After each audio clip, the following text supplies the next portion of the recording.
Hi, I'm Barry Sahajian. This is Diminished Patterns number 2.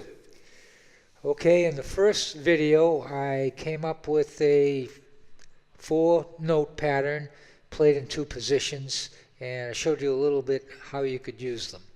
So this segment is going to be devoted to even simpler ways you can use the diminished scale, because like I said, the diminished scale can be very complicated if you start exploring all the different ways it can be used and relatives to the chords and stuff like that. My thing is to actually just get you, or myself as well, to get playing using the diminished scale and making it melodic, because you practice scales, but to take the transition to playing the scale up and down and backwards and forwards and then making something happen melodic is sort of the goal, and it takes, like I said, a transition to get there. So I'm going to kind of cut to the chase, and I'm going to show you a couple of very simple things you can do with the diminished scale right away without a whole bunch of thought, and it makes a lot of sense. So we have the diminished scale, and we're going to be using a G diminished scale, and we're going to take a root and fifth, believe it or not. So in the diminished scale, it kind of every time you play a pattern, you can move it up a minor third, and the shape of the pattern will stay the same, but will still contain all notes from that one individual diminished scale you're using. So having said that, let's just take a root and fifth, like on G. So if you take a root and fifth, which would be a G and a D, move it up to a minor third, which would be B flat and F, and then you move up another minor third to be D flat and A flat, and then you move up another one to E and B. Then it starts all over again in the octave if you move up another minor third. So you got, so that line, just consider that line, or going down.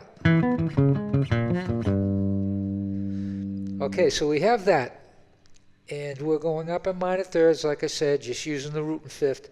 So now we want to make it go somewhere, kind of resolve. So if we chose the note right before the root and fifth pattern, which would be, you can hear that kind of resolve. I'll go up to the minor third for B flat and F, and then up to the D flat, and then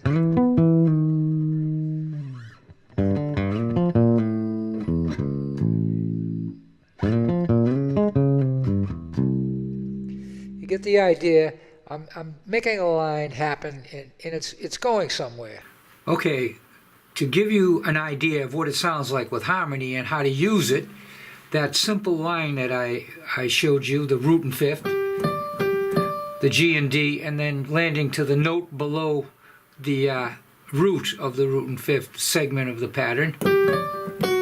So what can we do with that?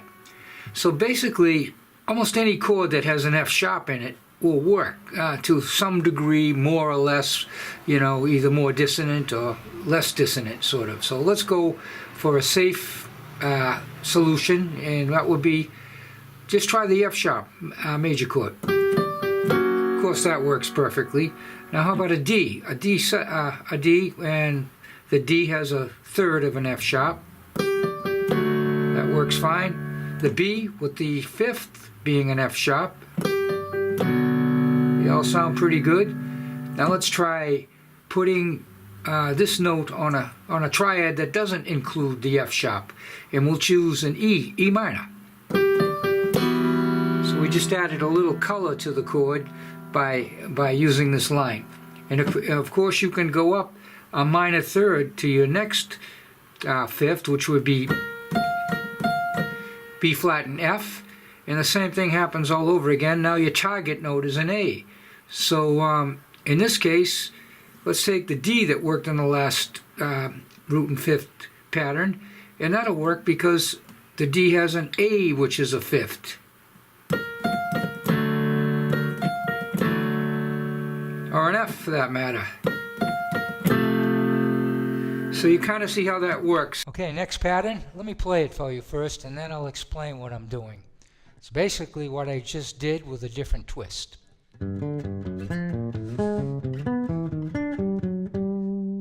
One more time.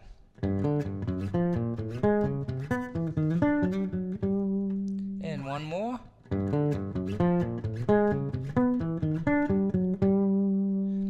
Okay, that was the same exact notes as I used in the other root fifth line, except I changed the function of one of the notes, the diminished pattern, up in minor thirds. So I did same key. I did it in G diminished, so we have a G, and then we have the D, which is the fifth, and then the G, which is the root, and then it goes to F sharp, which was the landing tone in the last pattern.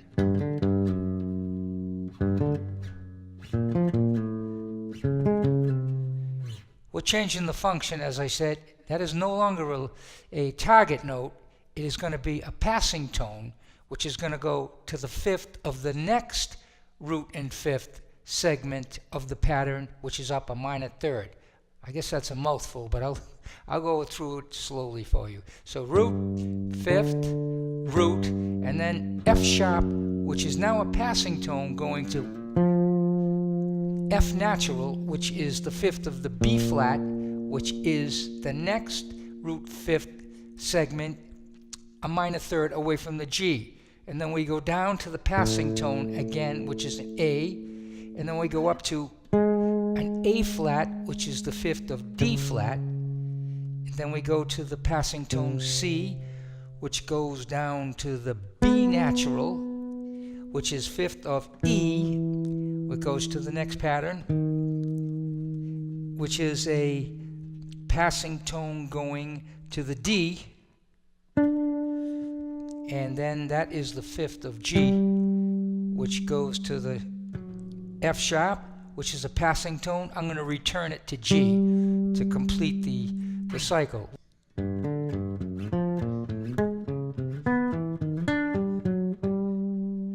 Perfect. Here's a grid of the last line I just played. Notice there are 3 notes in the pattern, which you already know, and it was repeated 4 times, each time a minor third apart. There's one last one, which is only a repeat of the first one, the G pattern of 3 notes. But it's important to understand how the minor third plays a role, such a significant role, in a lot of the lines in a diminished pattern. So, and the scale for that matter. So notice also the top line, all the fifths, they're all a minor third apart. Okay, and go down to the second line. You notice the first note is an F sharp, and then the third note is an A. That's a minor third apart. Second note is a G, and then a skipper note, and it's a B flat, which is a minor third apart.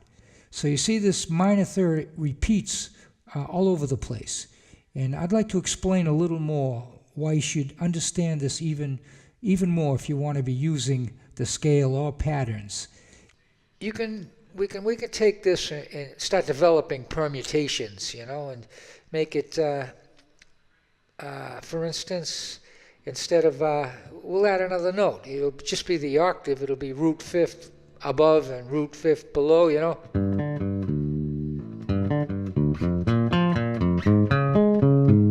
See, it gets a little more interesting just adding that note, which is only an octave, duplicating a note.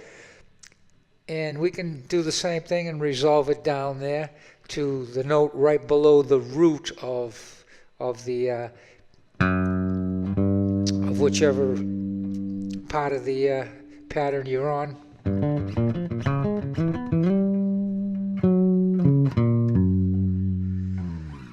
So just by doing that, picking out a couple of notes, you're actually doing something without getting involved in the scale and trying to figure out how you can make the scale melodic.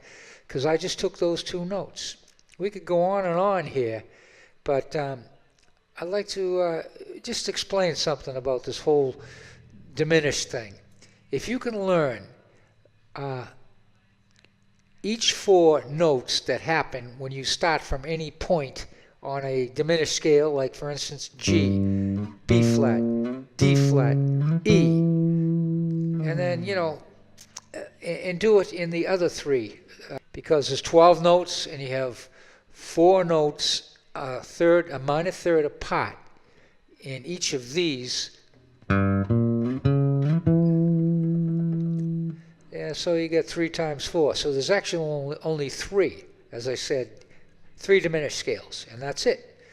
So you would have, like for instance, you get a G diminished scale, an A flat diminished scale, and then you have an A diminished scale, and then you go to B flat, which is a duplicate of G because you're up a minor third. I know it's getting a little complicated, but the thing is, if you want to move around with the diminished scale, you have to be able to effectively see and understand, like if we're starting on a C, E flat, G flat, A, C again.